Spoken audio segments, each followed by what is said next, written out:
Breaking news చూస్తున్నాం. ధర్మస్థల్లో high tension కొనసాగుతోంది. Media పైన వీరేంద్ర హెగ్డే అనుచరులు దాడికి తెగబడ్డారట. అంటే అక్కడ ఉన్నటువంటి ధర్మాధికారి యొక్క అనుచరులు దాడికి తెగబడ్డారట. నలుగురు జర్నలిస్టులని గాయాల పాలు చేశారు. కెమెరాలని వారి వాహనాల్ని పూర్తిగా ధ్వంసం చేశారు. ధర్మస్థల హత్యల విషయంలో వరుస కథనాలని ప్రచురించేటువంటి ఆ మీడియా సంస్థలపైన, మీడియా ప్రతినిధులపైన చాలా పెద్ద ఎత్తున దాడికి యత్నించారు. అయితే ధర్మస్థల హత్యల విషయంలో వీరేంద్ర హెగ్డే పైన తప్పుడు ప్రచారం చేస్తున్నారంటూ ఆయన అనుచరులు ఆగ్రహం వెలుగక్కుతున్నారు. మీడియాకి మద్దతుగా స్థానిక ప్రజలు నిలబడ్డారు. స్థానికులు వీరేంద్ర హెగ్డే అనుచరుల మధ్య ఘర్షణ చోటు చేసుకుంది. అయితే పరిస్థితి చేయి దాటడంతో పోలీసులు లాఠీ చార్జ్ తెరలేపారు. మృతదేహాల కోసం తవ్వకాలు జరిపినటువంటి 13 నెంబర్ లొకేషన్ వద్ద ఈ ఘటన చోటు చేసుకుంది. ధర్మస్థలంలో 5 బెటాలియన్ల పోలీసులు మోహరించి ఉన్నారు. సో ప్రస్తుతానికి ధర్మస్థలం మొత్తం హైటెన్షన్ కొనసాగుతోంది.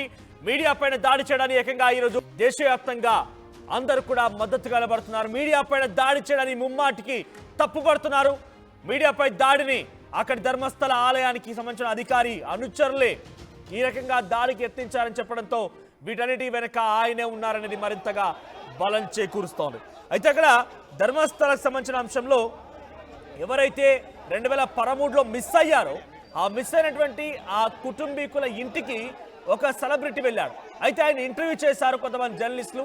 ఆ తర్వాత అదే సెలబ్రిటీ మళ్ళీ ఇక్కడ తవ్వకాలు జరిగేటువంటి ప్రాంతానికి చేరుకున్నాడు. 2013లో మిస్ అయినటువంటి ఒక అమ్మాయి కుటుంబాన్ని చూసి మళ్ళీ ఇక్కడికి చేరుకున్నాడు అదే సెలబ్రిటీ. ఆయన పేరు రజత్. బిగ్ బాస్ నటించాడంట. సో బిగ్ బాస్ షోకి వెళ్ళాడు.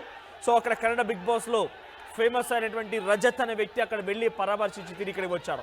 అయితే ఆయన ఇంటర్వ్యూ చేసే క్రమంలో కొంతమంది అక్కడ స్థానికులు, అంటే వీరేంద్ర హెగ్డే సంబంధించినటువంటి అనుచరులు ఆ ఇంటర్వ్యూ గమనిస్తూ ఉన్నారు.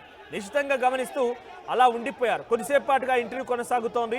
ఆ తర్వాత వారంతా కూడా ఆ రిపోర్టింగ్, అంటే అక్కడ జరిగిన పరిస్థితుల పైన ఎవరిపై అనుమానాలు ఎలా వ్యక్తమవుతున్నాయి, కుటుంబం ఏం చెప్తోంది, వీరంతా ఏం చెప్తున్నారని చెప్పి రిపోర్టింగ్లో భాగంగా ఆయన మాట్లాడుతున్నటువంటి ఆ రిపోర్టర్ అజయ్ అంచన్, ఒక యూట్యూబ్ సంబంధించిన యూట్యూబర్గా తెలుస్తోంది. ఆ తర్వాత అభిషేక్ అండ్ విజయ్, వీరంతా కూడా ఒకసారిగా వాళ్ళు రిపోర్టింగ్ చేస్తున్న సమయంలో ఒకరు కెమెరామ్యాన్గా, ఇంకొకరు అక్కడ ఉన్నటువంటి రిపోర్టర్గా, అలా ముగ్గురు ఒక గ్రూప్గా ఉన్నారు. సో ఆ ముగ్గురు పైన ఒక్కసారి అక్కడ వచ్చినటువంటి వీరేంద్ర హెగ్డే కుటుంబానికి సంబంధించిన కొంతమంది అనుచరులు దాడికి యత్నించారు. పెద్ద ఎత్తున అందరినీ అక్కడ కొట్టడం మొదలుపెట్టారు.